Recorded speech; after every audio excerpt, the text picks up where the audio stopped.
Hey Hey everyone. everyone, welcome to Rockhound Talk Live, the only live podcast on Facebook and YouTube. Welcome. How are you doing, Ben? I'm doing pretty good. Just got back from a rock hounding trip to Montana, so that was a ton of fun. Yes. I seen your post. Looked like a lot of fun. It was hot and fun. Yeah, we lucked out. Last year it was over 100 degrees, and this year it was 100 degrees, and it was very, very hot. It was so hot that I would bend down to pick up agates that were full of moss and darker color, and they were sitting in the sun, and I would be burning my hand. They were so hot. Ouch. It was hot, but it was really good. I found a lot of agates, found some dinosaur bones, and some other bones, which we'll see a picture of later tonight. So it was a lot of fun. How have you been? Yes. I've been doing well. I haven't done any collecting the last few weeks. I've just been working and got the kids back in school, so we're back into routine, that kind of thing.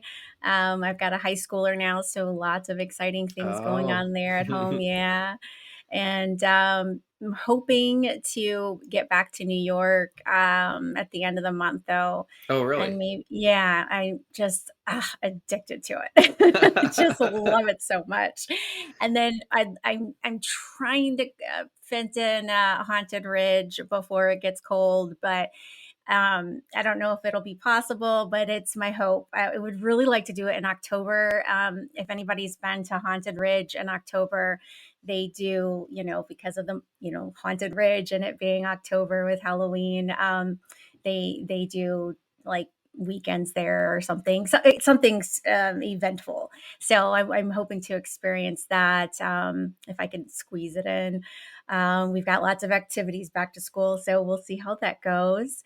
I'm hoping though, like if I can't do it in October, being that it's lower than Ohio, I'm thinking I could probably do it comfortably in November, collect and not be, too cold. I'll have to look into the weather, but maybe. So it may not be completely, lost hope.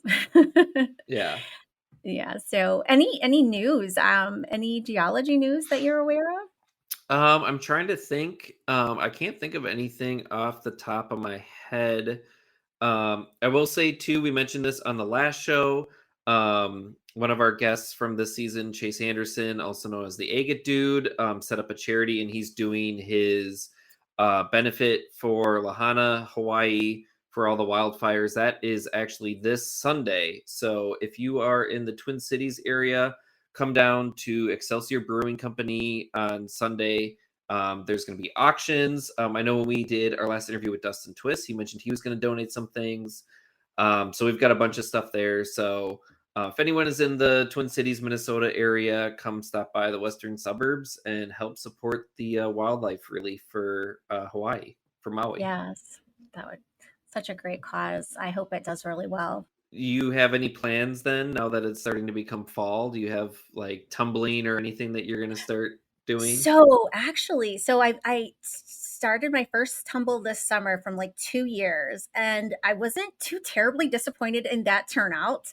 Okay. I've had worse turnouts, so for my first time in 2 years, I was satisfied with the result. Of course, I know I can get them better, and so I started a next batch. And so I have like tons of like 5 gallon buckets of fluorescent acetylite from Arkansas that are about that size, all like quarry cut.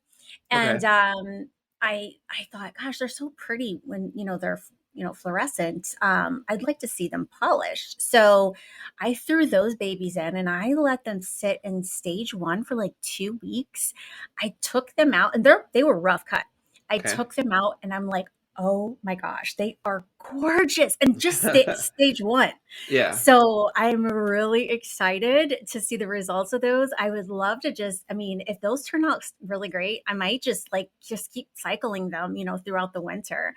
But then, I'll have to bring those in because I do those in my garage because then everything will freeze over and when Right. it gets cold. So So I've got a few more months. I can still play with those outside a bit, but so yeah, I'll definitely be doing some tumbling, probably more than I anticipated now that I've seen these results. I took a Hmm. lot of tips from Kelsey when we had her on. I was like channeling, her tumbling goddess in in my work, my next batch here. So I'm thinking they'll turn out pretty good. Great. I do want to say I did forget to mention this. So this weekend, as I talked about, I was in Montana. It was a trip with the Minnesota Mineral Club, and I have to give a shout out to one of our viewers, Sarah, who is a mom, and she actually doesn't watch our live episodes. Obviously, being a mom, she's really busy, but she catches the replays and found us by trying to see if there was a rock hounding podcast. Oh, that's And awesome. learned about the Minnesota Mineral Club from the podcast and joined our trip because of that. And she had a great time, found a bunch of agates. So I just got to give a shout out to Sarah, who made the trip from Sioux Falls, South Dakota, out to Montana. Ah, that's great. Love the connection that was created there. That's awesome. So, we have an exciting show tonight. Our guest, Bethany Burke, aka BK Bones, she is a paleontologist from Texas. Excited to have her on. I've been corresponding with Bethany, geez, since February, for quite a while. And so it's been a long time in the making to have her on tonight.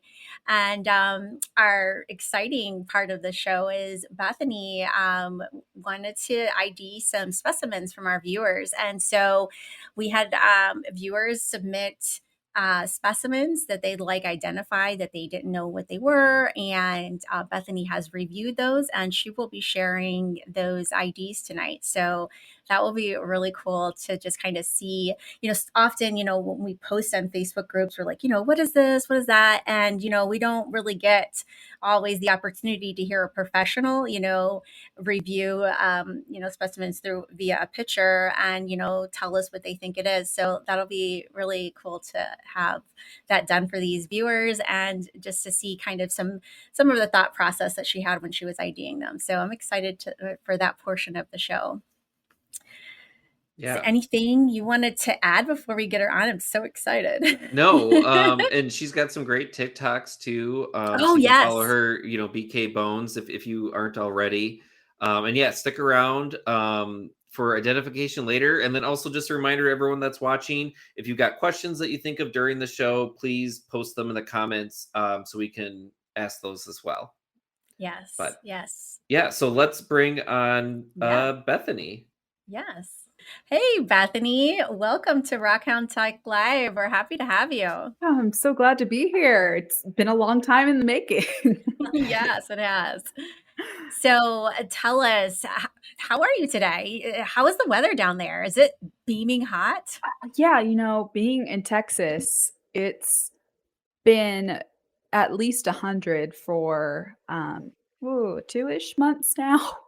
Wow, like Um, consecutively. Wow. yeah, there's been a lot of fires and all of that, but today we hit like a nice 96 for like an hour, Whoa. and it was fantastic. So I have been inside. You've been chilling out today. Oh, You guys yeah. got below 100.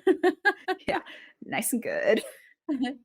So, Bethany, we would love to know a bit about your journey. Could you share Yeah. with us, just from the earliest ages of, when you started to realize that you love dinosaurs and fossils, and just kind of take us through your journey and your story. Yeah, sure. Like I'm repping one of my many dinosaur dresses that I have. I got so many at this point, but you know, going back, some of my first memories actually are of dinosaur type things. And I've wanted to be a paleontologist since I was 3 years old when I learned about Mary Anning from a little like children's book. And for viewers who might not be familiar with Mary Anning, she's considered to be the first female paleontologist and one of the first actual paleontologists because geology has this long storied path that has been a pretty established science for a long time.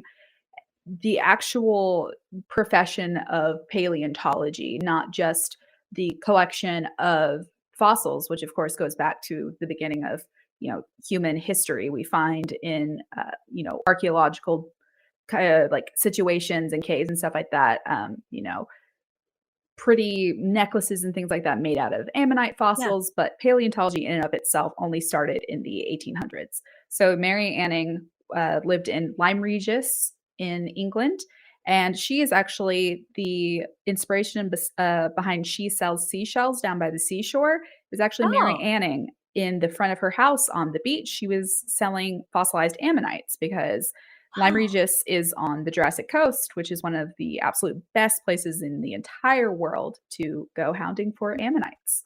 So I learned about her, and I was just like, yes, that should be me.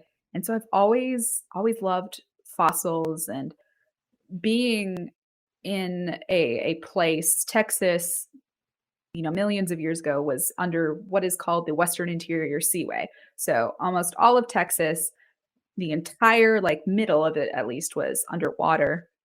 So even in just huge cities like Dallas, you will find fantastic fossils.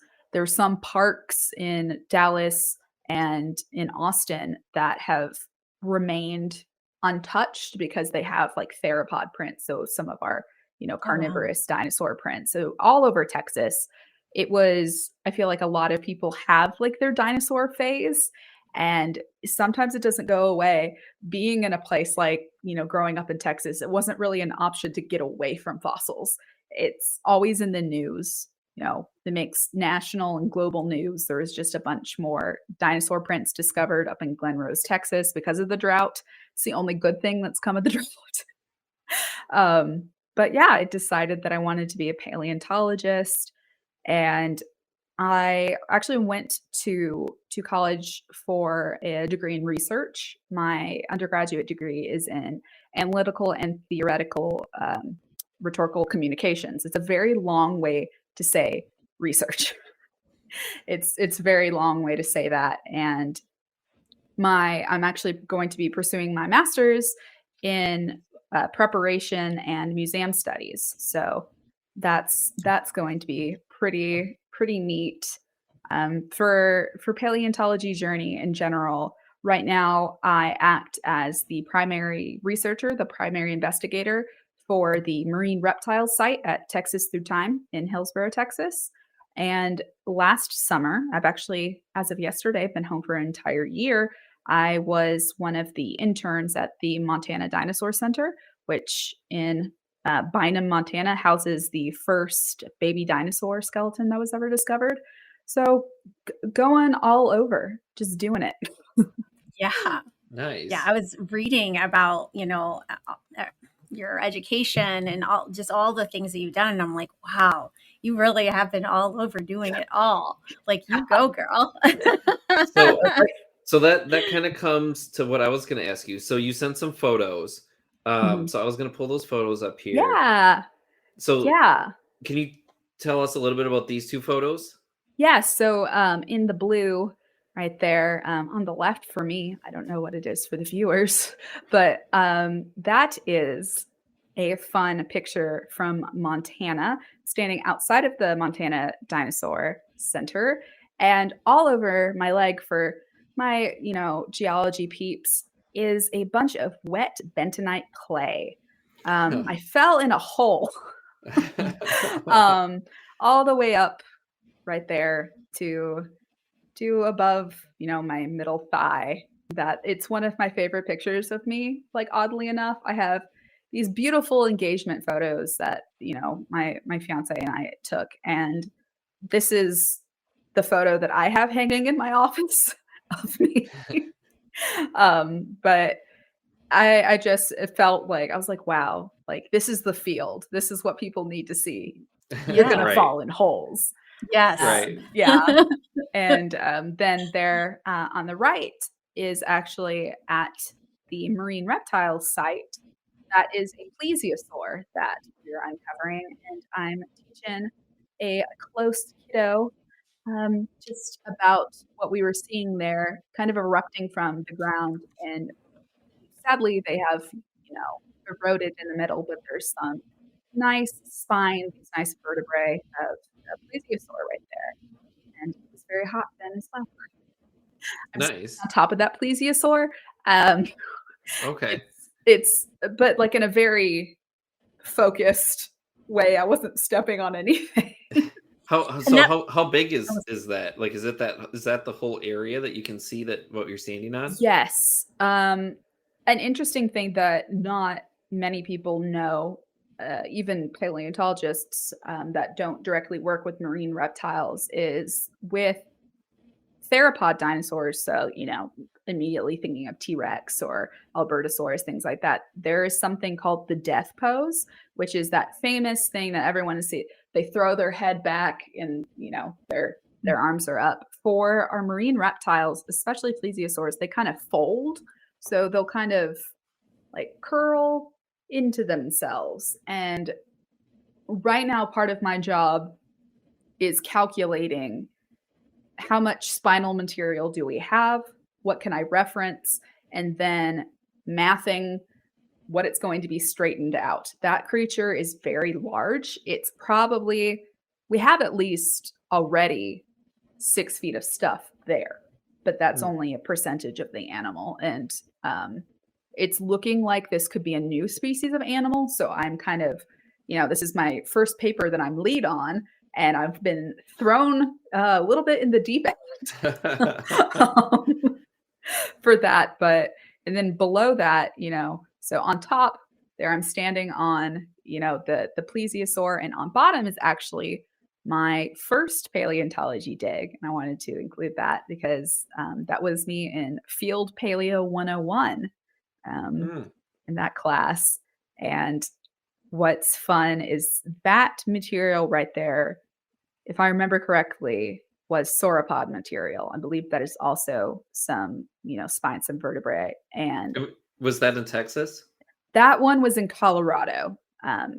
Okay. And so it was very hard rock, Jurassic. And we were working in what's known as like a WSA, wildlife study area. And it was on BLM land, so Bureau of Land Management, which means that we weren't allowed to use any machines or anything mechanical. It was all done by hand. And that also meant that we as students were the sled dogs to move that 650-pound jacket. They made that sled and they tied us. I think there was 5 of us by the end of it. They tied it to us, and all of our TAs and our professor were like, go, go, go. It was about a little over 1/4 of a mile. Wow. Yes. The next photo right there I wanted to include, again in Montana, and I'm holding the dental battery of an adolescent hadrosaur right there. Probably, maybe Myosaura, not sure. That site still needs some dating done. There is an ash layer, so they'll be figuring that out in the future. But yes, it was a juvenile, just a little kid hadrosaur. I'm not sure if these are all from the same location. The green, that is Colorado again. That is a rib of something indeterminate. And then the next photo I wanted to include, because one of my big things as a paleontologist is I love doing prep. I love prepping out, the bones. Basically, I put puzzles together, and the puzzles happen to be animals. And that right there was a bit of a tragic situation. We use a lot of, in rock hounding and paleontology, a lot of chemicals, a lot of, assistance needs, to be put into excavating and treating these materials. Some glue had not dried. Glue does whatever it wants. Sometimes it's too cold and it doesn't want to dry. Sometimes it's too hot and it also doesn't want to dry. So one of the other students actually had put the foil to protect the fossil over it without the glue drying. So all of the foil stuck to that element. And Oh how I figured no. out I wanted to do detail prep is I spent about, I don't know, 2 hours getting all of the foil off of that piece. I believe it was the head of a humerus, and just a little dental pick, get it out as much as I could Wow. in the field. But that, I was already pursuing paleontology, but that was what started the preparator side of my job. It's right there. And then the next one, I like showing this very silly picture. This was actually taken about an hour before I got a concussion. Oh, Oh what? wow. My From goodness. Oh, did you fall, or was there a falling rock? How did you get a concussion? somebody dropped a shovel on my head. Oh Oh. no. Heat exhaustion is a thing, guys, and Yes, it really when is. you're out hounding, you really need to take care of yourself. I always say hydrate or dihydrate. And it was Mhm. just it was a situation that was kind of like unavoidable. It was the end of the day, even, so it slipped from the ledge, and then I was under, it hit me in the head. But I like showing this picture because I feel like this is a very telling picture of the realities of paleontology. I have not showered in about 7 days in this picture because we were 7 hours away from civilization. The closest town was actually a Hutterite colony, and the Hutterites are very similar to the Amish. So, not like that would have been helpful. I like using tools that someone could get every day. Paleontologists, we like taking tools made for other professions and using them for ourselves. One of the biggest things, dental picks, but also brushes are very expensive. Like archaeological and paleontology brushes can be very expensive if that's what they're made for. Because some people, more so in like the older generation, really care about, this is a hog hair brush and that's going to get the most into this type of sediment. I don't Mm. I don't really care. I had a thought back in probably 2021, and I was like, makeup is fancy dirt that you move around on your face. So why Mhm. can't I buy cheap makeup brushes and use them in the field? And that's what I did. That yellow one Nice. actually has SpongeBob SquarePants on it. So I like to show that paleo is more accessible than people tend to think. That's cool. And then there's my good friend Lacey. She is a paleo student. I think she will be dropping by to watch. If you're already here, Lacey, hello, I love you. We're there with a bunch of sauropod elements, some verts and indeterminate chunks. And then there is a nice little part of a dental battery, some teeth, again from a hadrosaur. I have Mm. an uncanny ability to find teeth. They're one of the only things I don't care about is for Really? dinosaurs. I say that they are always fascinating. They are always fascinating. But one thing that I like to get out there, I see so many specimens like up for sale for like dinosaur teeth. And that is, can be totally fine because they aren't super important in the way that Maiasaura, which was one of our duckbill, our hadrosaur dinosaurs, had 300 teeth and it lost them every 42 days. So there is teeth. Teeth are actually the most common vertebrate fossil that you find. Okay. That tooth that I'm holding right there, those little two, that was the day that I had my record number of teeth. I found 23 tooth elements in one day, Wow. in probably a 5 hour, period. So teeth are the most common, and I'm really good at finding. I don't know why. So speaking of teeth, I'm guessing are they some kind of carnivore? I care about this one. It's Okay. all the same tooth. It's all the same tooth, and this is a theropod, so one of our meat eater tooth. This is from Montana and is probably from a Gorgosaurus, which is pretty similar to T-Rex. It's big, it's scary, all of that. It did have more functional arms, and it filled the same kind of ecological niche of T-Rex for its time and location. This So would tooth, that be older than the T-Rex? Or there I guess it is would have to be older if it's not it. Cretaceous. Yes, so it's the time periods are pretty comparable. To so the rock and the age layers, there is overlap with theropods. What we can think of it is, so in Montana and everywhere, but just for this specific tooth, you have something that's kind of interesting that we don't see many times anymore in our modern animals, that there can be multiple apex predators in the same kind of environment. So Okay.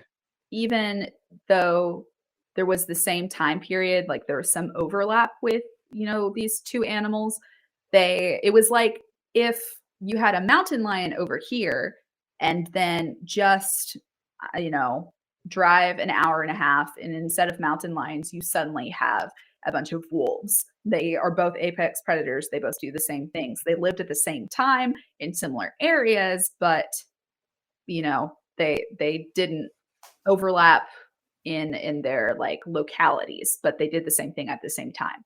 So Right. T-Rex and Gorgosaurus are often compared. T-Rex is most often compared to things like Albertosaurus.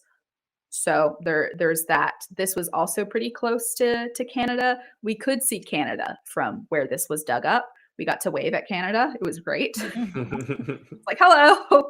This tooth actually is very special to me. I did not get to keep it.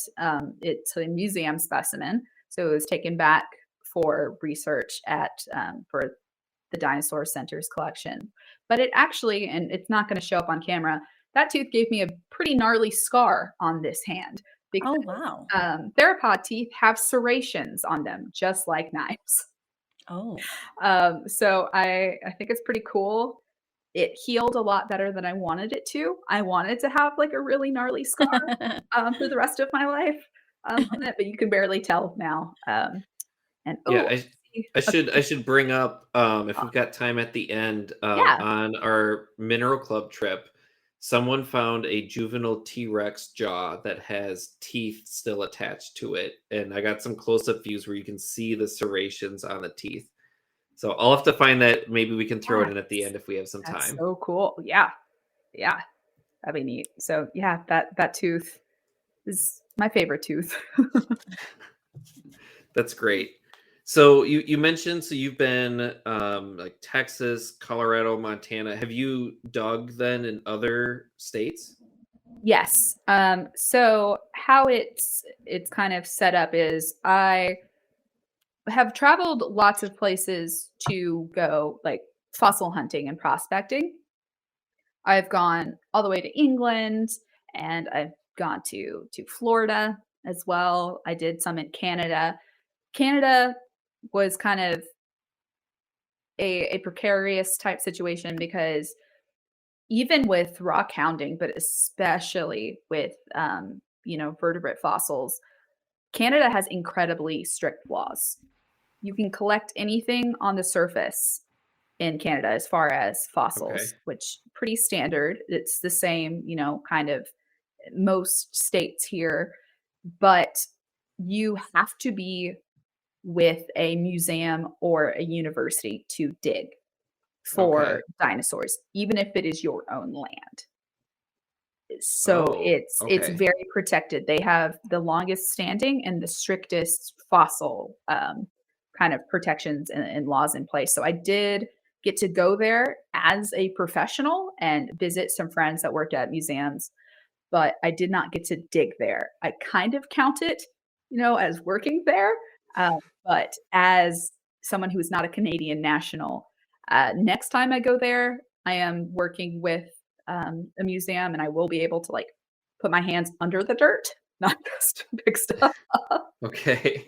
But yeah, my dig sites have been in Texas, Montana, and Colorado, multiple locations in each. But I've been all over. It's been great. So do you have like a bucket list of somewhere that you like would love dig? Yes. I can't wait for Canada. That's going to be great. I very much want to go to Australia. I have a lot of friends and colleagues in Australia. The only thing really holding me back from there is I am very arachnophobic.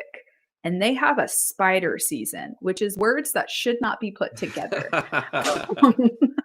It rains spiders there, and that's not okay.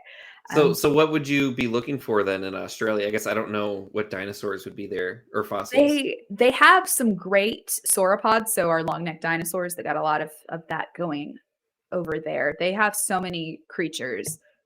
What's cool about Australia is I don't work very much with mammals. I would say that I barely work with mammals. I'm a little bit known as the marine paleontologist that hates camels, and I'm starting to accept that. I really don't like camels, but they have so many marsupials, fossilized in Australia, and I think that is very neat, very cool. So I'd love to go to Australia.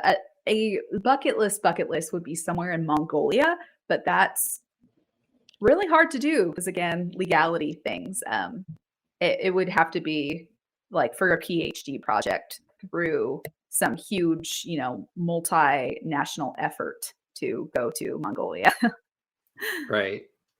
So the one thing I've been thinking about with some of these where you seem to just sort of know these fossils, if someone was looking to get more information either to start paleontology or they just have like a bunch of fossils and they want to get like some information, possible identification, where should they start looking or asking?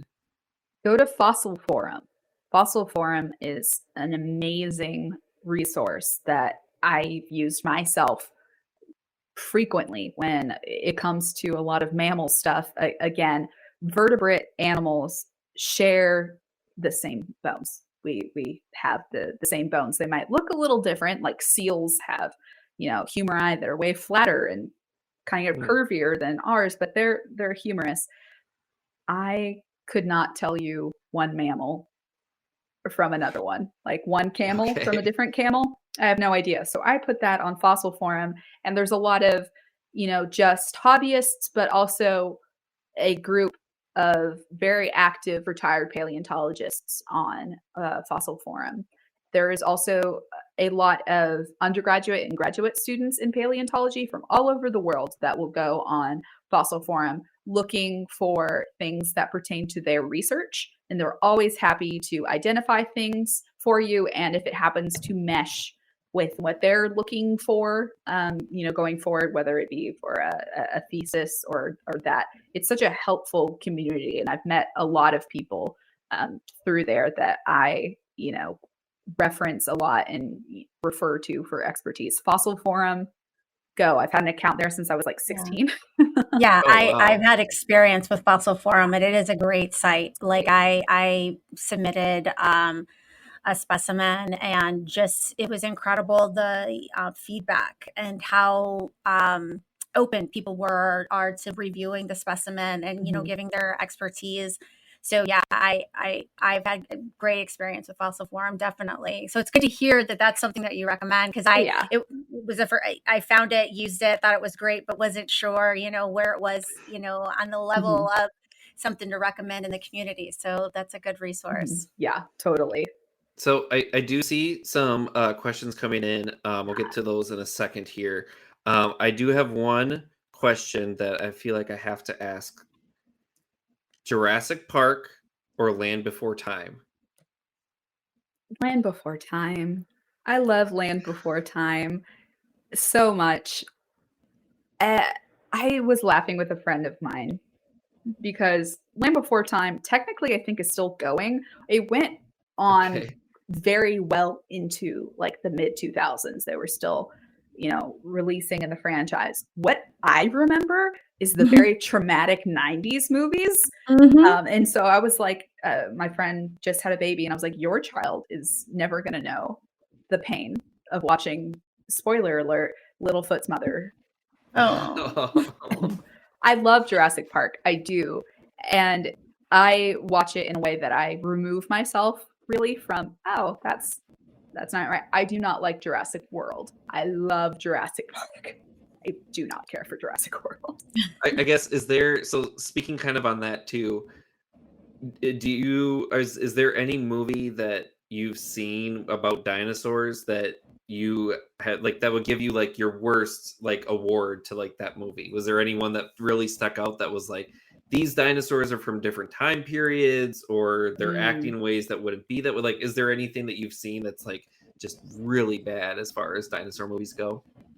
I mean, I am the biggest like adversary to the Jurassic World franchise. There's a lot, especially so for viewers, I am a mosasaur expert, so marine reptiles, specifically mosasaurs, and the travesty of that mosasaurus that is in the Jurassic World franchise is horrible, and for some reason has osteoderms, so like armored plating, like you would find on a crocodile or an alligator on a mosasaur. Don't like that. There is a very when you describe like the worst, like what do you think is like the worst, what you can think of for dinosaur movies? I think of a very specific scene in Prehistoric Planet from the Apple TV series. It's very well animated. There's great. I know a lot of people that worked on the show. The scene where the Triceratops go into an underground tunnel system to lick salt off of clay walls haunts my dreams. It is not based in anything. Elephants do that, but that is probably like the worst. I don't know. Maybe there's some proprietary like gonna come out in a couple years, like bam, information. But I've never met a single paleontologist that likes that scene or has any idea where that scene came from. I do. I just thought of one other question. Yeah. Which it's sort of related to paleontology. So when I was in college getting my undergraduate degree, I had a professor, shout out to Larry Jones, who was probably the best professor at my college. He told us about a paper that he wrote where we were talking about different fluvial geomorphology and how, rivers will change over time. And he told us that he wrote a paper that he termed a phrase called dinovulsion, which would be that the dinosaurs, if they, because some of them are fairly large, if they were walking in certain, packs or groups or herds or whatever you want to call them, could affect the flow then of a river where the river could sort of, evolve or whatever from dinosaurs. So is that something that you then would give credit to for what you've seen? I actually would. I would, because we do have, something tantamount to that in modern day when there are large migrations of terrestrial mammals like we see in the, African plains every year.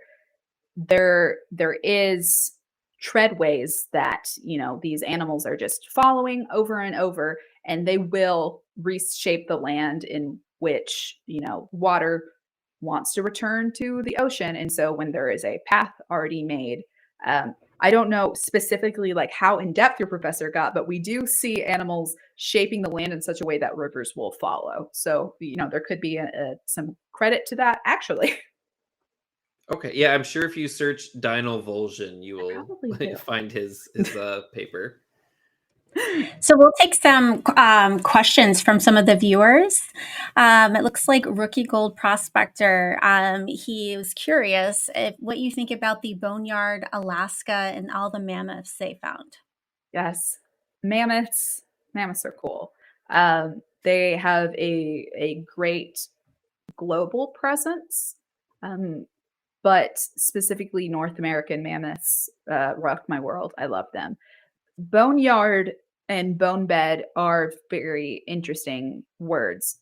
In Alaska, what he's referring to, the boneyard, when it comes to ice and preservation thereof for fossils, we've all heard about, no matter what circle you run in, even if you know nothing about fossils or anything, every couple of years they pull something amazing out of the permafrost in Siberia.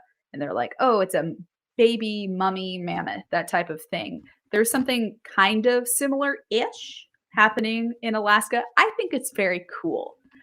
Part of the thing with Alaska is the conditions there are so harsh that it can be a little complicated to work with. What I know is very base about that site, but I think it is so cool. It's very tragic when you think about the logistics, but mass dyings fascinate me. I think that's really gnarly. So is that kind of similar then? Because I've heard in, I guess, like you mentioned Siberia, like Russia, that because of the climate changing and it's getting warmer, that some of the permafrost is melting. I heard, I don't, this was like years ago, but I thought I had heard that because ivory is illegal, that they were Yes. actually getting like mammoth tusks to then sell as Yeah. ivory. Is that true? That is 100% true. Yes. That is a actual big problem because it does bypass all of the international excavation and exportation laws. Mammoth ivory is a huge thing. I actually just saw a concert on Sunday here in Texas.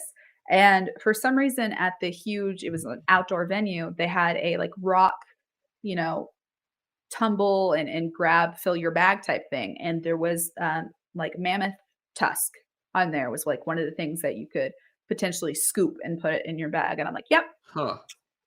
that checks. Wow. Yep.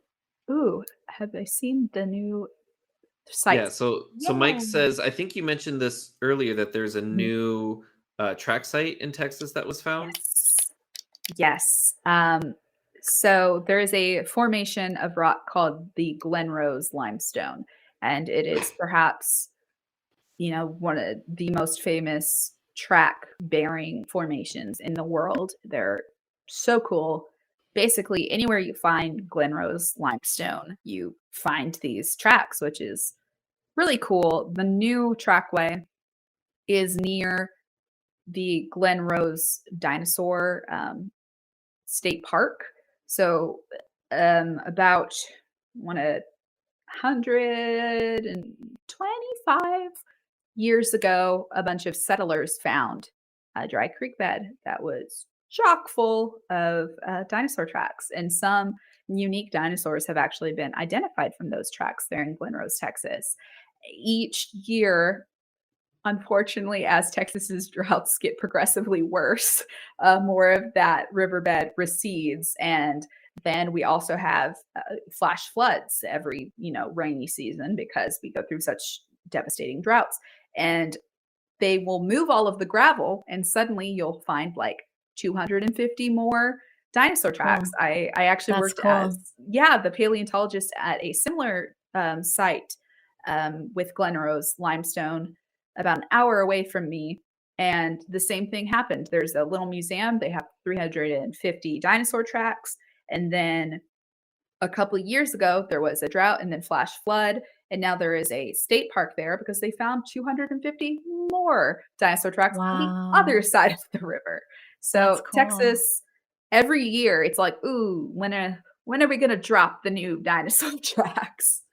I was born in Texas. I lived there for till I was 8 or 9, and I didn't know that there was this amount of fossil discovery until I Yeah, started following you. And I'm like, "Holy crap, like, that's incredible." Like, everywhere. I have family down there, and I'm just like, "Wow, this is a lot." There's so many places I want to start, just exploring just from following your content and stuff, so it's good stuff. We've got, let's see, Joe here wants to know if you've discovered anything unexplainable, a new species, anything new that we never knew existed. Yes, I am working on potentially two new species of marine reptile.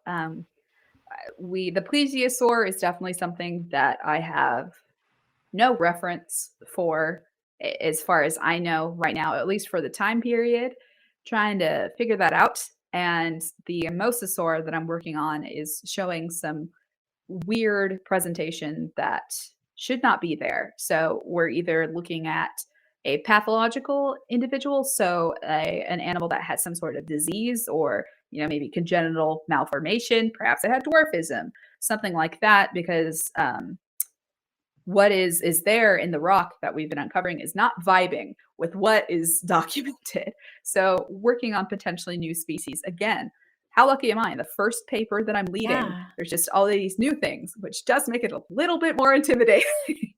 And how many years have you been working on this research? So for this site, we actually just started this year. So luckily, right now we're working on the skull of the mosasaur, and that was a very heavy fossil jacket to get out. And the plesiosaur is still in storage because it's 1,500 pounds. Wow. Yeah, Wow. they had to move it with a forklift. So yeah. So I have a few questions. So thinking back to Texas, if you could, I don't know, pick maybe 2 or 3, or even just one, what are the best places to collect in Texas for fossils? Best places to collect in Texas. Okay, so Texas is a little complicated. Our state is primarily privately owned, which is not exactly the norm for states, just because Texas has been around for so long, owned by 6 different countries, all of that. So there's a lot of families that have land here that is excessively large and only theirs. So first off, I always say, look at ROCT, look at your land maps, figure out if you're going on private property. There are areas that I can tell you that are great. Post Oak Creek is the best place in the state that is accessible to the public to find shark teeth of all different genera. They're all over the place. You can stick your hand in that water, pull it out, get 20 shark teeth. It's crazy. That is the best place for shark teeth. For vertebrate fossils, there is no public place other than the Ladonia Fossil Park that you can take vertebrate fossils in Texas. Sadly, tragically, and I did try to fight it, but I am just a paleontologist. I am not the government. The state has made a dam, and Ladonia is going to be flooded / destroyed. The river / people are just not going to be there as soon, basically, as the drought is over, because Dallas needs water. So Ladonia Fossil Park, if you're in the area, do it now. It's not going to be there in 2 years. Oh, wow. Yeah, unfortunately. But Post Oak Creek, always going to be there. It's protected. Technically, so is Ladonia, but that's what I have to comment on that.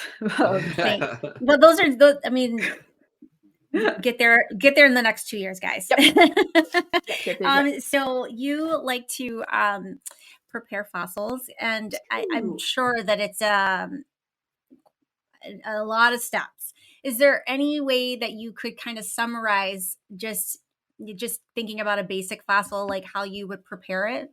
Yeah, so fossil preparation is a lot of fun. There are a couple different methods. If the sediment is very soft, you can do it all by manual prep. So basically just sitting there with your dental picks and your brushes and going in all the little nooks and crannies and getting all of that out. For hard rocks, so we're talking about like Morrison Formation, extremely hard sandstones and limestones and evil things. I use an air scribe, which is basically like a little kind of a cross between a mini jackhammer and a jeweler's inscriber type tool, and it's just like a little mini drill, and getting the things off of that. It's a slow process, but you're moving the matrix around. We use acids. Acid prep is a thing. If the sediment is very sandy, very silty, but still dense, you can just pop it in a big old bucket and throw some at home you can do it with vinegar. At the museum we use gnarly chemicals that I'm not even sure what they are half the time, but that's one way you can prep. The most common thing, though, when you see the prep videos on TikTok and YouTube, they're using those little pens. That's an air scribe, and it is loud. It is loud. You are using a mini drill, so you got to do ear protection. But what I do is I'm given some sort of specimen by a private individual or whichever museum that I'm working at, or even I find it myself. I evaluate what sort of rock I'm working with. I like to say that I know the exact minimum about rocks that I need to know. I am a biological paleontologist.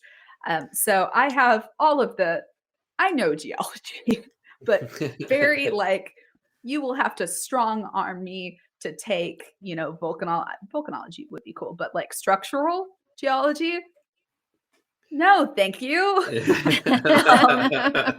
So I figure out what kind of rock that I'm working with. If it's something where I can just throw some vinegar or acid on it and it eats away stuff for me, that's great. There's a lot of gluing in fossil prep because things crack, things break. You got to put them back together. Sometimes I'm just handed a big old bag of stuff and it will say tooth on it. And it's 5 million pieces. And I have to sit there and it can take months where I'm just, okay, where's this little piece? And if I can't find, go ahead. I was going to say, I've noticed too that it, from the dinosaur digs that I've done in Montana, it seems like the sagebrush really loves to find where the fossils are. And I found a triceratops horn and it was right under a sagebrush and it came out in pieces because that bush, it must be, I'm guessing because the fossil has some kind of a pathway for water that the roots then just love to just go right through and they don't care. Yes. In quick abridged bio terms, your bones are wet at all times. Yeah. When you are alive, your bones are wet. And so these, capillaries and these, basically we have these tubular pathways where bone marrow is produced, all of that. Those are moist always. Fossils, we're looking at rock. We're looking at, based on where they are in the mineralization process, just dried out. These structures are still there. They're dried out. Bone takes in moisture. And what loves moisture? Roots. So you will always find roots dug into bones because that is a surefire way to have moisture collected in a enclosed space for a plant because all that moisture is going into the fossil. So plants love fossils. Roots are extremely difficult to get out when prepping a fossil. You have to do it by hand with tweezers, glue on hand. Pull slowly. Oh, that's not going to go. Okay, glue. Try to pull. So yeah, sage is evil. Don't like sagebrush. It's not my favorite. Just thinking about just the time, the patience you must have. I mean, I couldn't do it.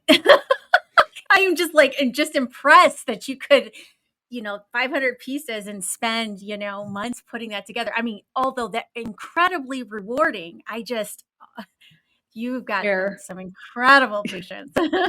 Yeah. I have another question. Yeah. So thinking about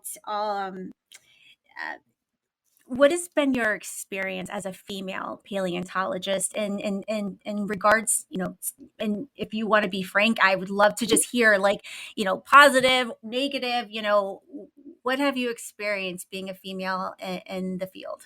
Yeah, so that is a great question. And it's something that I get asked a lot. As someone who has a social media presence, it's a lot of the times I get from teenage girls, from, moms of girls that love fossils and paleontology and dinosaurs. And they're like, what do we do? Luckily now there is a lot of people to look up to in paleontology that are women or, non-binary presenting people in the field. And that is great.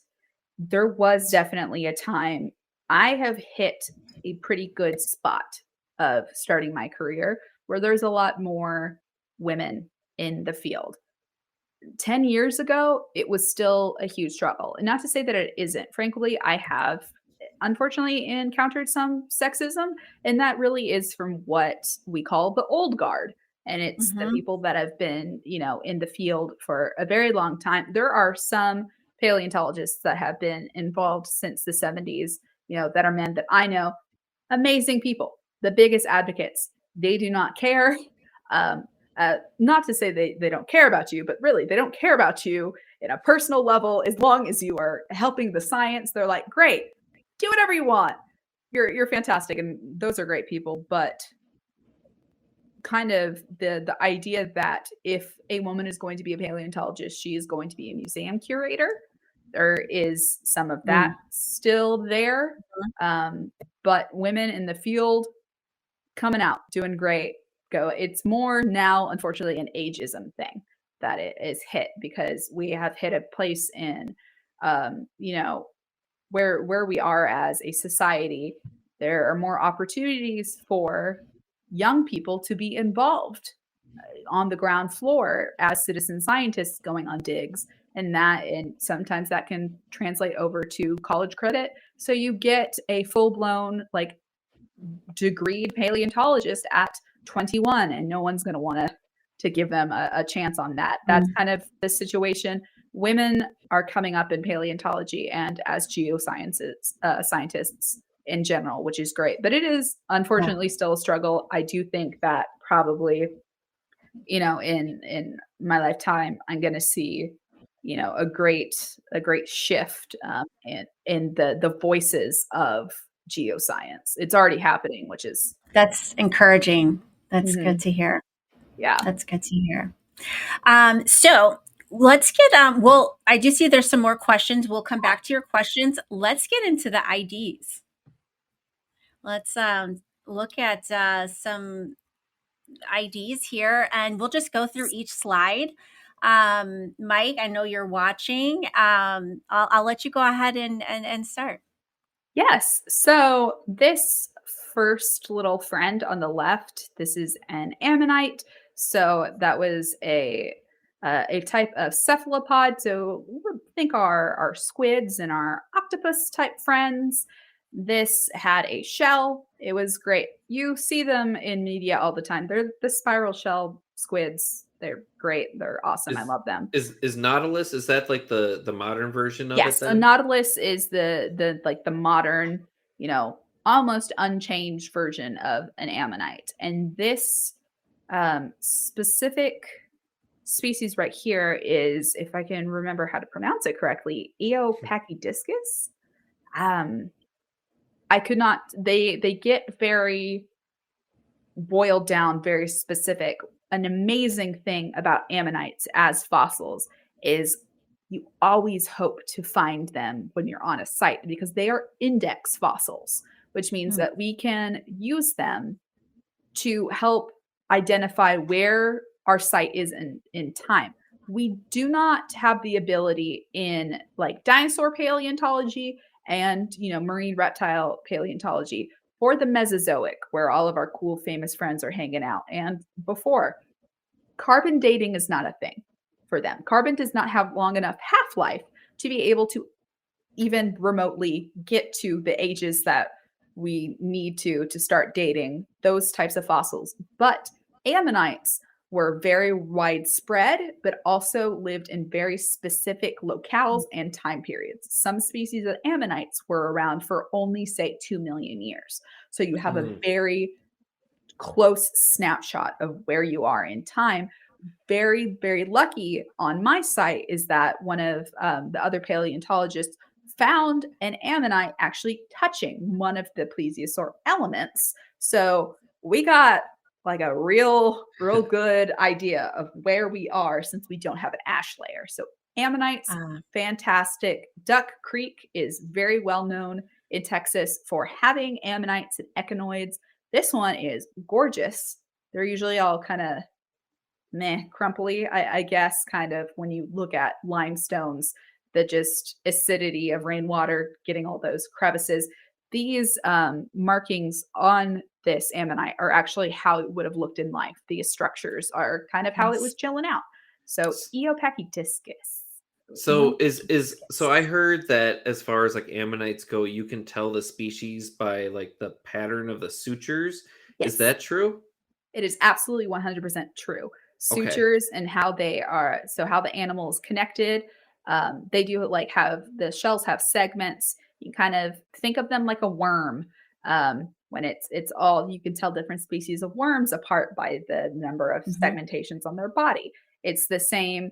Okay, so okay, this ammonite has these 6 sutures. Okay, that means it's at least in this family. Oh, these sutures are this thick and are this wiggly, which means it's this Okay. species. Ammonites are literally fantastic for learning about the environment of the paleo Earth. So I love ammonites. Yay. Well, thank you for that. Yeah. All right, Okay. so we have the next one here this was submitted by Mary Lee. I'm not sure if Mary Lee is watching tonight, but I know that if she's not, she will watch later. So she wants to know, is this a fossil? This is a layered type of question. Looking at it, I mean, what I'm saying, it's not a fossil. This is a nodule. And it could also be something like a concretion. So just a very tightly compacted, like mineral type formation that happened quite frequently in geology. What I'm seeing here, though, if this were, say, in England, if I had found this on the Jurassic Close, I would instantly take a chisel to it because what I like to say about concretions and ooids, but again, I like to know the minimum about geology that I need to. I like to call concretions and these nodules the pearls of the geology Ah, world. Pearls, in our oyster friends, starts as a tiny little speck of dust or a grain of sand, and the pearl, as we know it, forms around it as this kind of encasing protective measure. That can happen with concretions and nodules, that there is something in the center a lot of times that it forms around. Sometimes it can be a speck of dust, or at the site I worked at in Montana, it was always dinosaur bones encased in iron. So this, while it's not a fossil from what I can see, but it is mhm, something that you could crack open and it could be mhm. 5 billion different things. It could also be a Okay. geode, perhaps. I don't know, but if So fossil, maybe your recommendation yeah, is to crack it maybe crack open. it open. Yeah, All crack it right. open. I'm not saying I fossil, but I would say as a geologist that does look like a concretion. yeah. Yeah, And that was her other when she commented, it was either in private message or whatever, but that was her other thought was it was a concretion. yeah, I Mm. will say I'm not in paleontology, but we did have people bring in things that they were certain were dinosaur pieces. We had the one that sticks out to me is we had someone in Montana bring us some really fine like druzy calcite, and they told us it was dinosaur skin. And when we told them no, they told us we were wrong. So I'm sure you've gotten that quite a bit too. Yes. I get dinosaur eggs all the time, and it's always Oh, concretions. And yeah. I feel like the villain because it's always children. And a Oh, big thing that I Aw. do is I am a children's like paleo educator. So I'm talking to like at least like 300 kids a week. And it's always, I found a dinosaur egg, and I always have to say, no, friend, you didn't. I oh. always say it's a very cool rock, and you should get an adult to crack it open because it could be a geode, but there's only 7 places in the world you can find dinosaur eggs and nests, and Texas is not one of them. One of them, yeah. Um, Aw. oh, this one was awesome. Yes. Okay, so the first 2, I know what these are. The last one, the Mhm. third one, the rightmost, I'm going to come out and say I'm not a fish person. I have no idea what that is. Because fish, there are so many of them. So many of them. My friend's site, it was she had a 30 by 40 meter area, and they discovered 15 new species of fish. Because fish die all at the same time a lot of the time. in very Mm-hmm. protected places. I do know that these first two images, these are gar. These are gar. Gar as a type of fish have changed very little over millions and millions of years. They have very special scales. And you can see a lot of that presentation right there. They also have very pointy snooks, very indicative of certain types of fish. Is the tail flare and very severe snout areas. But so those first two are that scar. The last one is just a fish. I can say that is Okay. a fish. But fish, really, it comes down to someone in paleontology that works with fish. I can say Do fish. Yeah, do they there have a was. special name? Do they like someone who specializes with fish and paleontology? No, that oddly enough doesn't. Okay. Because, people who study eggs are called oologists. They have Mhm. their own special name. But people that study fish, I'm a marine paleontologist, so they fall under that. But Mhm. any more specific than that, I No, haven't okay. heard. But I do know people that specialize in fish. Oh, I was going to say too on that. Mike Pales did comment and say, um, Vinctifer is the genus Is of the this genus early Cretaceous fish. That is fascinating. I'm going to file that away. I love it when people can tell fish apart. If a mosasaur didn't eat it, I know very little about the fish. I can tell you fish. And oddly enough, I can tell you like how mature that fish was based on the density of the bones, but I could not tell you what fish it was. Okay. So So these you these and I, couple Ben, were here. talking about this first one. um, so this is an incredible type of fossil, and it stumped me for a while because the color is very similar to the kind of tooth decay color that we see in mammals. Even Mhm. like if your dog hasn't gotten their teeth cleaned in a bit, you will start seeing this very like deepy brown mustardy type coloration um, of the dentine in their teeth. But this is a fossil. This, I think, is a stromatolite. That's what the rings of this look like. And a stromatolite, this is fossilized cyanobacterium. So this is fossilized bacterial mounds. Bacteria stromatolites are the oldest animals that we have record of. Going back over 4 billion years is the first stromatolite fossil that we find. And that is crazy. These things were extremophiles, which means that the Earth didn't have all of the cool, fun things we love about Earth, namely, breathable air, water, or land. And these things were just thriving. They Nice. were thick mats, basically fuzzy carpet full of these, acid breathing, spitting out bacterium. And they still fossilize because they did have cellular structures. They are single cell organisms. So they have cells and the Right. ability to fossilize. And that to me looks like a stromatolite that has been, I don't know, like metamorphosed, maybe. Um, Yeah. it's got Yeah. some. Mm, Yeah, and I will say too, anyone in Minnesota, we've got the Mary Ellen Jasper, which is like Jasper stromatolites, which I know those are like very old too. I do want to back up one quick second here. Mike says Rhyacolapis. Rhyacolapis is the second fish, is what he thinks it is. He's not sure of interesting. the spelling. So I wanted to put that up before we go off of that. That And is then the one on the right Yes, on so this. that is looks like a conglomerate of echinoids. So basically, looking at the same family as sea urchins and our fun Yeah. little like starfish type Mhm. friends. Um, what we have there, these circular structures, those nodule type looking things. I can see bumps and I can see kind of crevices, these concave, type presentation there in the middle. that is kind of where more of the squishy bit of the animal would be, and the structure kind of this more, thick, dense rim is where we're starting to see spikes and fun things like that coming out. That's what those dots are. And this would be something that would be a fun prep project.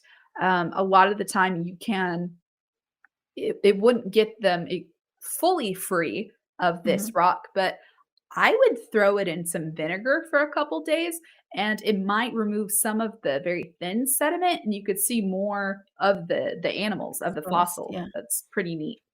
Yeah, and you might want to be careful with that too. I know in some of the locations in Michigan, people have tried to do. I know there's chain coral and Petoskey stones, and some people have tried to put Petoskey stones in vinegar, which are calcium carbonate. And some people say to do it for 15 minutes, and some people have come back and put them in for a day, and there's nothing left. So I will say, putting anything into an acid, check it a lot so that it doesn't disappear on you. Yep. These are my bread and butter. All right. Ladonia. Man, I'm going to miss you, Ladonia Fossil Park. Humerus. We're looking at some nice leggy army bits. A very interesting thing about vertebrate fossils is that one thing that changes depending on kind of the environment that the animal, like its niche, whether it be terrestrial or semi-aquatic, aquatic, fully, the humerus and the femur, those things will flatten out and get curvy. So they are a little bit difficult to be like, is that a humerus? That is a humerus. I would love to get my face real close to that to be able to tell you of what. Old, definitely. We're looking at that. For the North Sulphur River, where, Ladonia is on the North Sulphur River, it has an incredible black silt.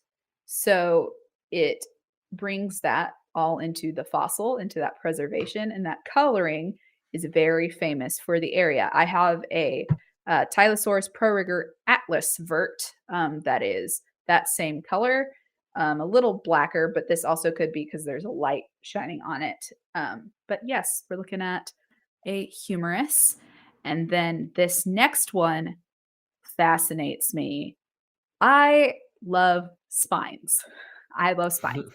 Verts are amazing, and I love them.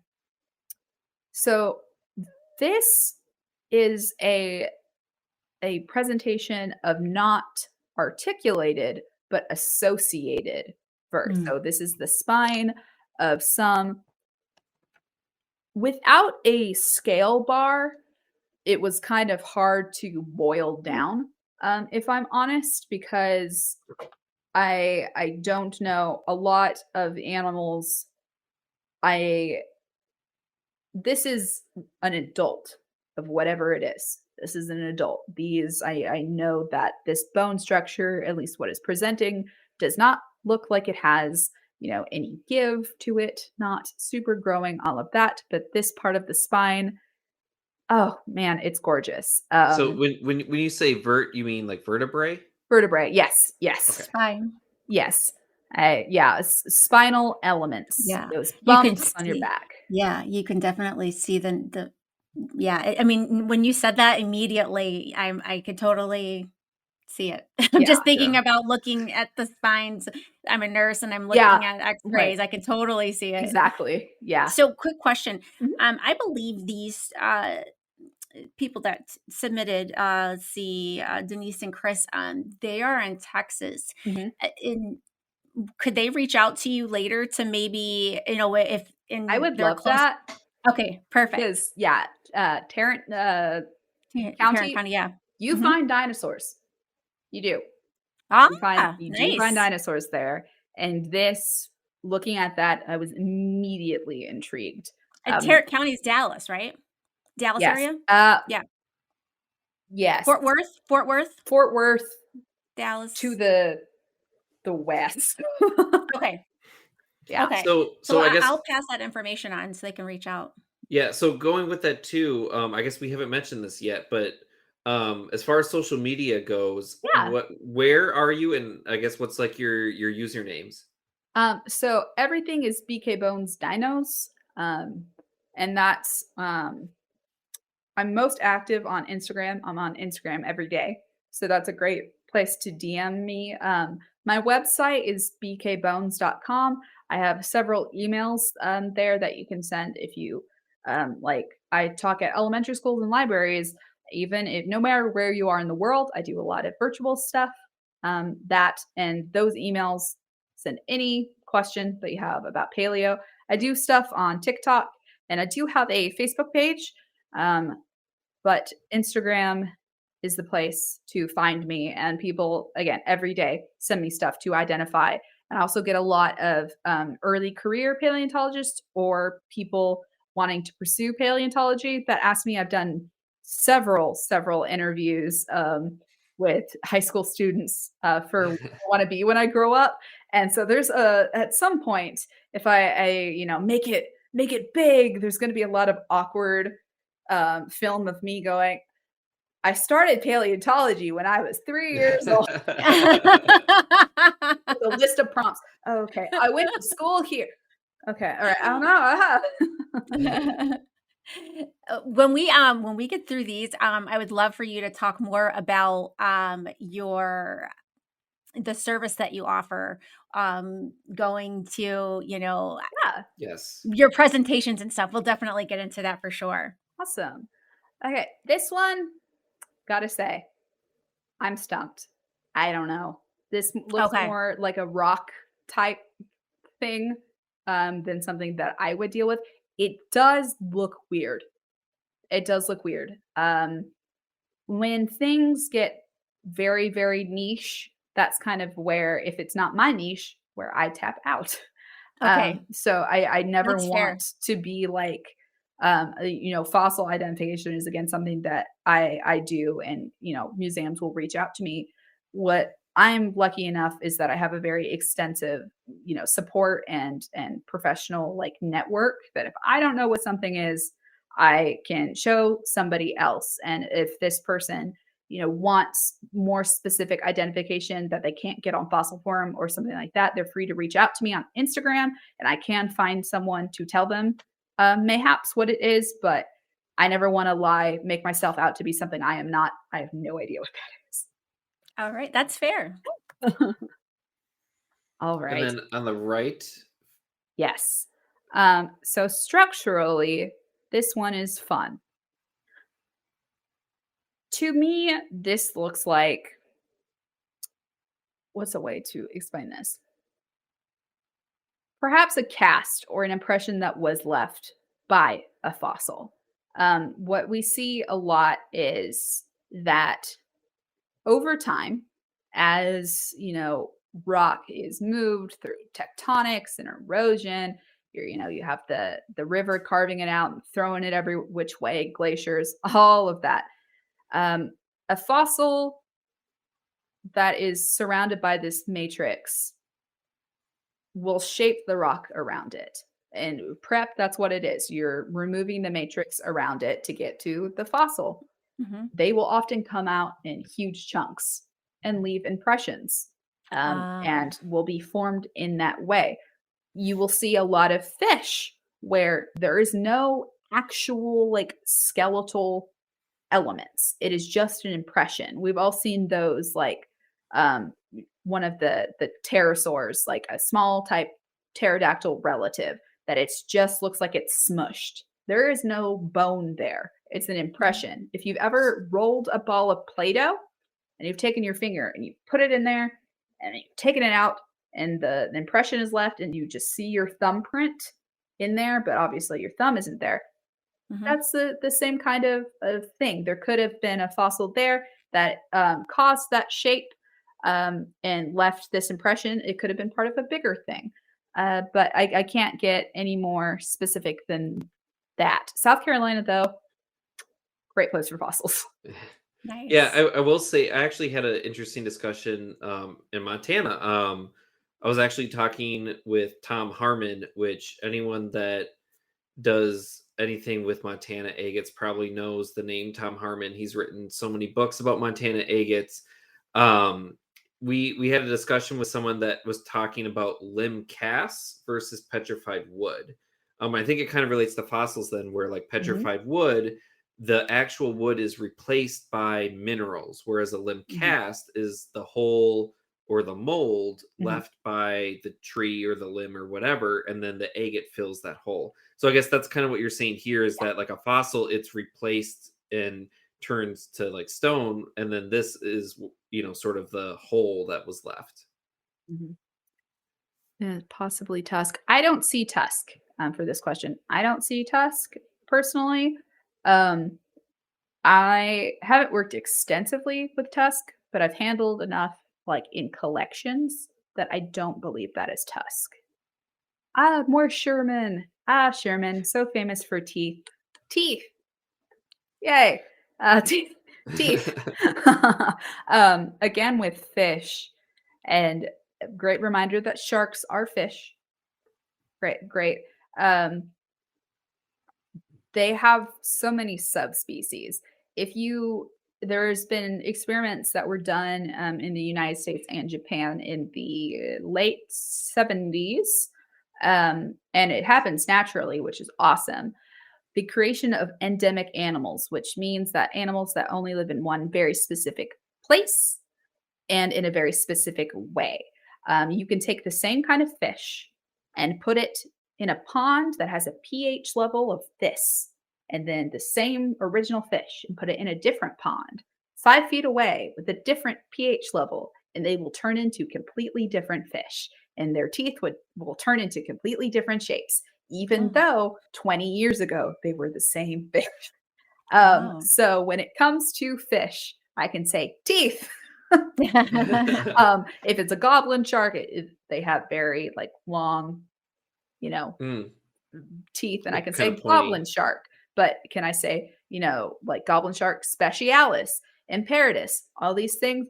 That is not my wheelhouse. I can with mosasaurs. I can tell you the like all of that of their teeth, but fish, some like, genera of sharks have like 15 members, and that is far too many in my personal opinion. Teeth.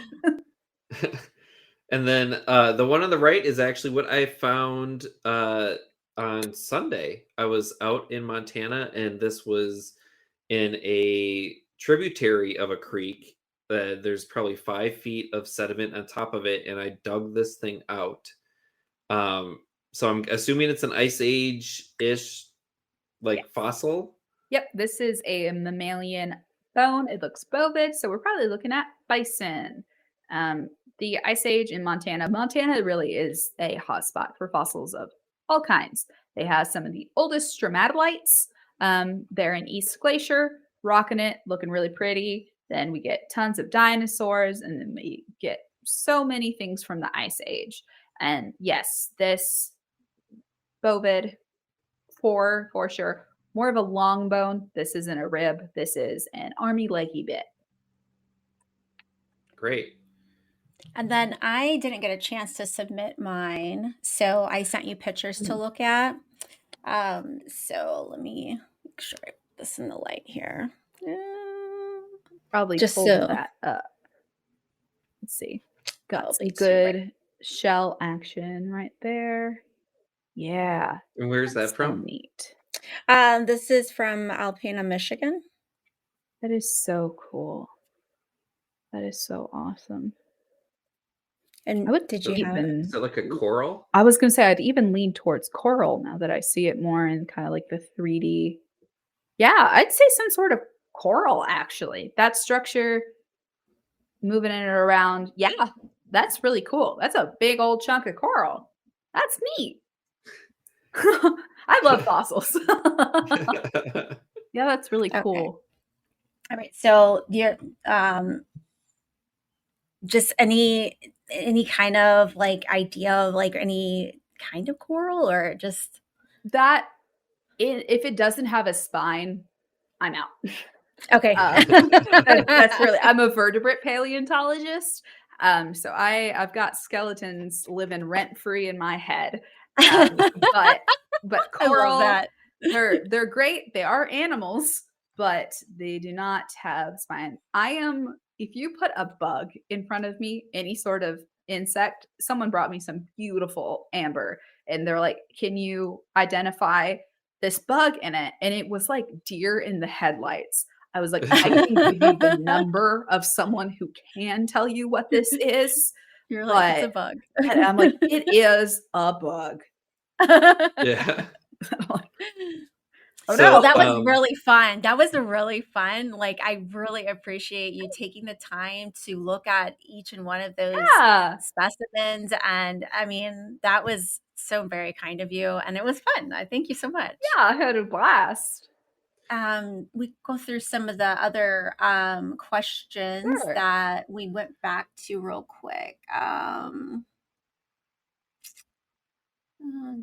Let's see, was there any stars that you missed? While you're looking at that, I'm going to quick show you my Montana dig here. Going through, this was a vertebrae pieces. That is. There's me digging it out. This was a vertebrae piece. Some hoodoos. This was a rib bone. Yeah. And then this was what I wanted to show you. This was the zoom in here a little bit. This was the T-Rex jawbone. You can see the full kind of shape of it. And then there's a couple teeth you can see that are black. And that was a close-up view. Who has that? Which is a good question. Is a private individual have that? Yes, yes. It's a private land. So the landowners have that. That would be cool to know, to just let them know that that has a pathology on it. That friend is diseased. Oh, so it's a diseased jawbone is what you're saying? Yep. Unless there's some really bizarre weathering, there seems to be on towards the posterior, like under, there seems to be some pitting that has healed. Yeah. That is so awesome that you can look at that and just know that. Like, that is just so badass. I love that. It happened a lot in dinosaurs. I, again, work most with marine reptiles, but when I do work with dinosaurs, I do diseases, paleopathology, specifically arthritis and septic infections. Wow. So, yeah, I will say anyone that is looking for a museum to go to, the Field Museum in Chicago is like my favorite place. And it's really cool to learn about Sue the T-Rex, because they have where they talk about like the diseases, and like this thing shows that it was like she had a hard life. Yeah, like this was an injury that healed, and it's the amount of information you can tell from a bone about the life that an animal went through is just, it's insane. We've got a question here from Mike. With Mammoth Paleontologist. I haven't worked with Dr. Fisher. I have friends who have, but I would love to. It would be fantastic. Since I am semi-removed from mammals, I am, without like getting too much into detail, going to be working in like a locality that does have like more mammals, specifically mammoths. So I'm sure paths will cross, but I personally have not. I hear that he's a wealth of knowledge on mammoths, and everyone that I know that likes Cenozoic, and we're getting down to the mammal nitty gritty, has read all of his stuff. And then the crystal collector joined us. Thanks for joining us, Brian. He's got a question wanting to know, is there any place in the USA you can find decent sized tusk, like a place open to the public? Place open to the public? No. I can actually jump into this. So with mammals, when it is like an established, site for paleo, we run into something very interesting because we think of these behemoths, these mammoths, these giant sloths as creatures that are so far removed from us and our daily things like going on TikTok and driving cars. Humans, modern humans, did interact with these animals, specifically with mammoths. When there is a mammoth found and a paleo team goes there to like review it, it does not matter what religion you are or what belief system you are. Everybody gets around and they say a quick whisper to the wind, please no arrowheads. Because if you find an arrowhead at a fossilized mammal site, it is automatically considered a national site of human interest and given to archaeologists. So a lot of places that have had like mammoths or very important finds from mammals, if they are not on like private land, have been taken by like into the care of the government or a body such as a museum or university, because humans always get priority over paleo. Always. Mammal paleontologists, kind of some tea, guys. Mammal paleontologists and archaeologists do not get along. I am a reptile paleontologist. I have close friends that are archaeologists and we laugh about it. But no, mammal paleontologists, because we are so close in time to mammoths, and the fact that mammoth tusk is so valuable, people will pay a pretty penny. I just saw a TikTok that somebody got a table made out of a huge mammoth tusk. It was wild. Wow. But they're like, ooh, my like table instead of oak, it's mammoth tusk. There's not really a place.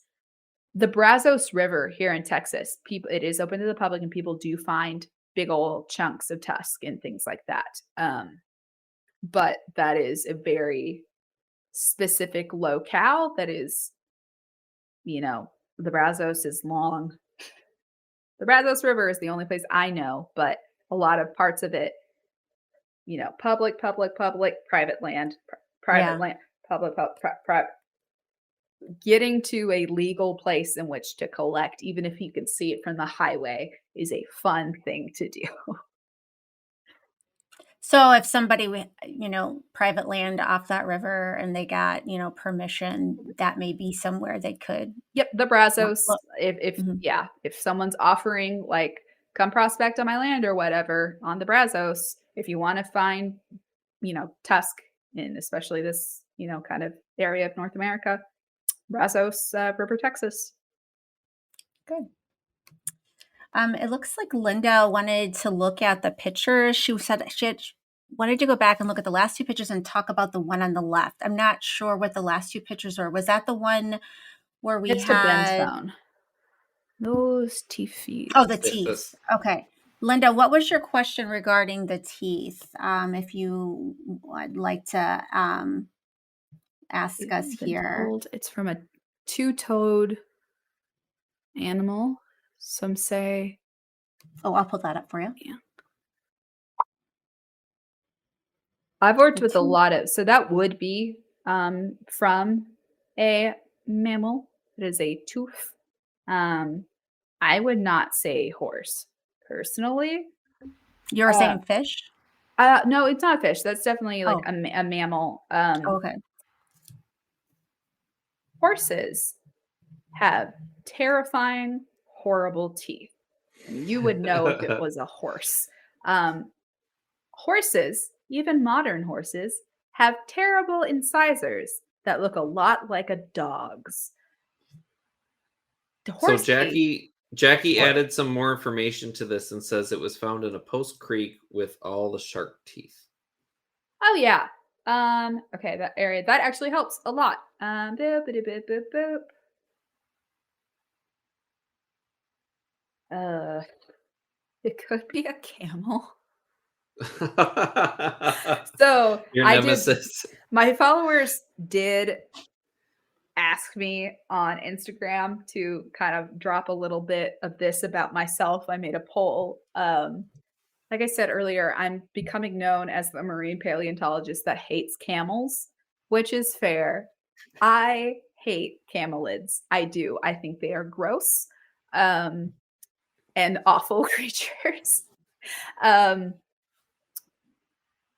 when when you're a vertebrate paleontologist, you take something called comparative anatomy, and it's just like when you take anatomy in high school in biology, the skeleton, they have all the same bones as we do, but they just look different. Theirs are too long, their knees are gross, and their ankle is weird.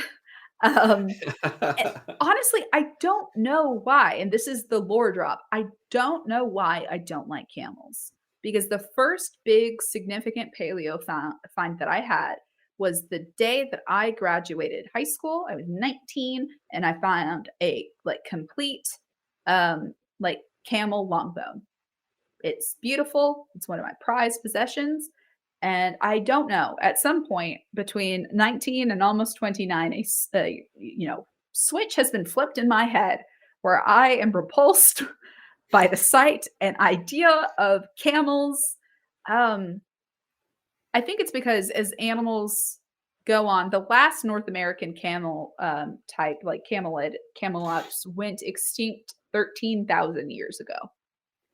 And at the Waco Mammoth site, there are camels there. I just made a TikTok about my deep dislike of that camel. I was just trying to enjoy the mammoths.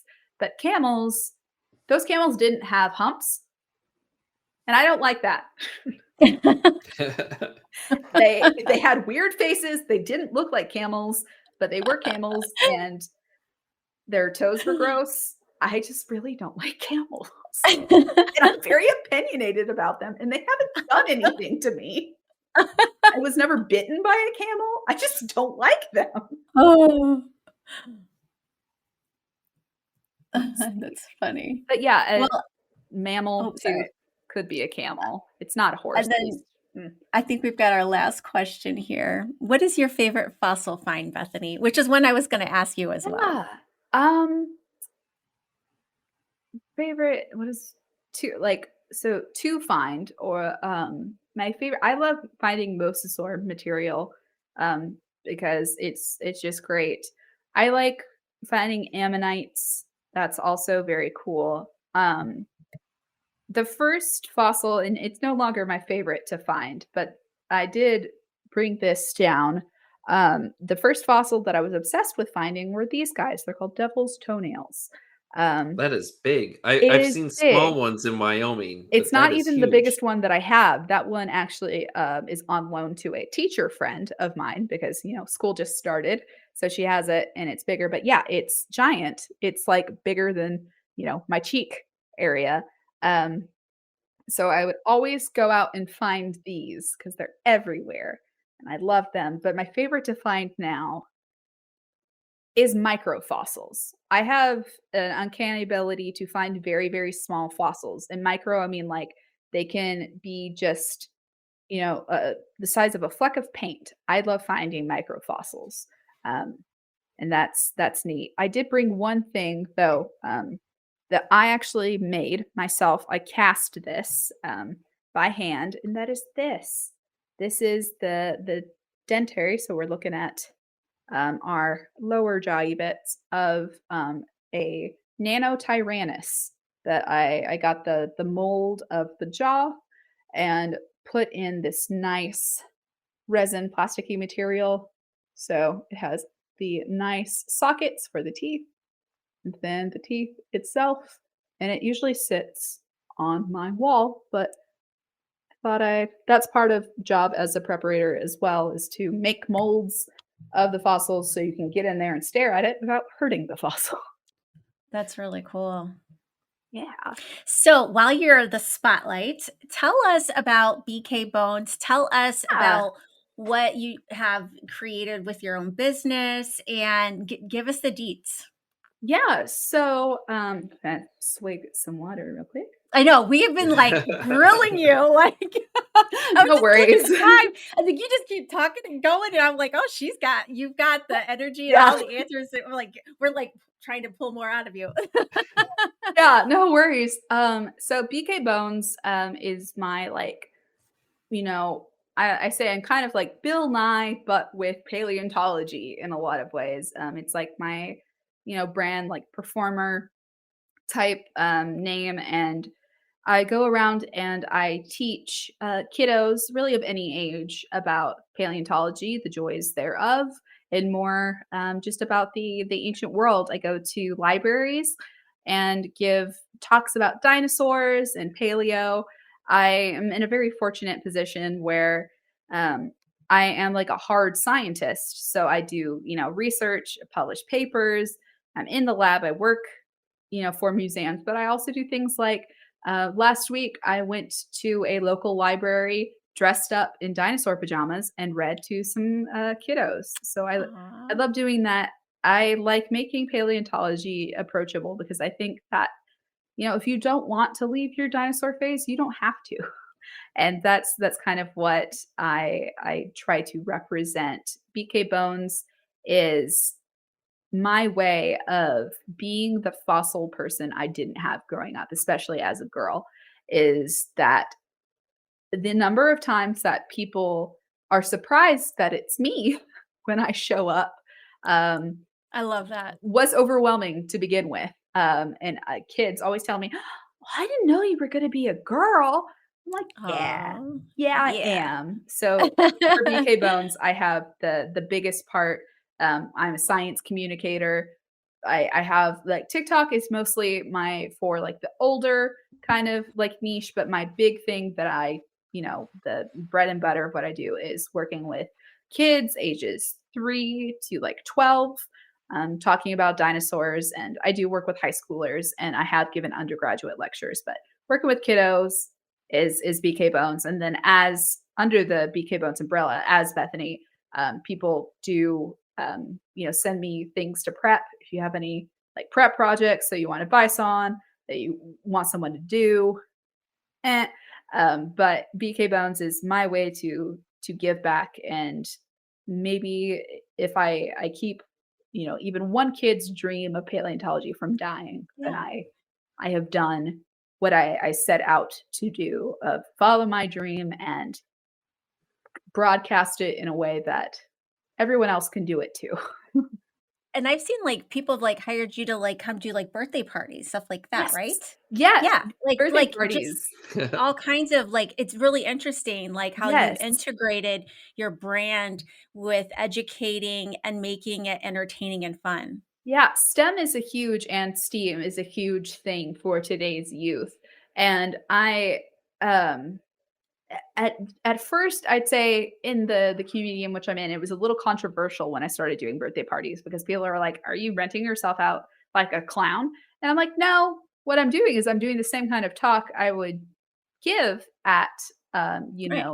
a an elementary school or at a library, but usually for birthday parties, they're for smaller groups. Also do a lot of children with sensory processing disorders, such as autism, that require a little bit more support, that a loud situation Mhm, such as a library or in an auditorium won't be conducive mhm, to where we are, like our friends, what they can handle. So birthday mhm. parties are for like younger kids, and also just as a way to reach out more. It's easier sometimes to get your kid to a birthday party than it is Yeah, to take your yeah, kid to the library because yeah. sometimes children are way more motivated to go eat cake and Yeah. listen about dinosaurs than they are to, "No, you can't run right now. Right, You right. need to sit down. Birthday parties, I eat cake, run I think around." it's brilliant. I thought when I saw that, I go, "Oh my gosh," especially as we at home, we're a science family, we're a science home, like we're science, science, science. And I'm like, I had to have that opportunity for a birthday party. I've had 3 kids, from, Yeah. my oldest is 20 something. I'm like, I would have loved to have that kind of birthday party for my kid. So when I Yeah. read that, I'm like, that's a genius idea. I had science birthday parties, mad science, where they come and they, like, make slime in front of you. This was, like, Yes, we did that too. Mhm. the early 2000s. Like, I'm talking, like, 2001. There's just pictures of me.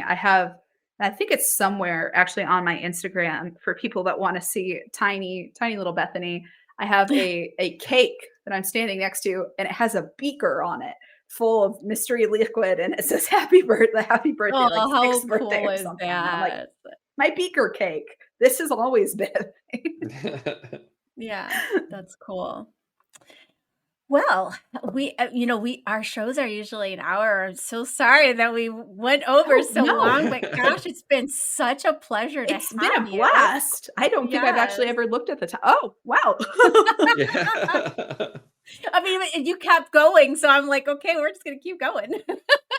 I talk um, for a living, so I mean, we've really enjoyed having you on. Ben, is there anything you want to add before we sign off tonight? No, the one thing I think that we always touch on that I feel like we need to tell people is our next episode. Our Yes. next episode, 2 weeks from now, Wednesday, September 20th, same time, 9 o'clock Eastern. We are going to have the Miners Girl. If you don't Yes. follow her on cool. TikTok, she does a Yeah. lot of like exploring old Mhm. mines and goes Yes. into. She's Yeah. had some really cool videos about like talking about like some of the equipment and things that she finds, like just very knowledgeable about mining Yes. in Yeah. general. Very enthusiastic, is very open with sharing information, which I absolutely love. And, has the philosophy, like, nature belongs to everyone and everyone, deserves an opportunity to learn. So I'm excited to have her on next week, or sorry, 2 weeks. So it will be another great show.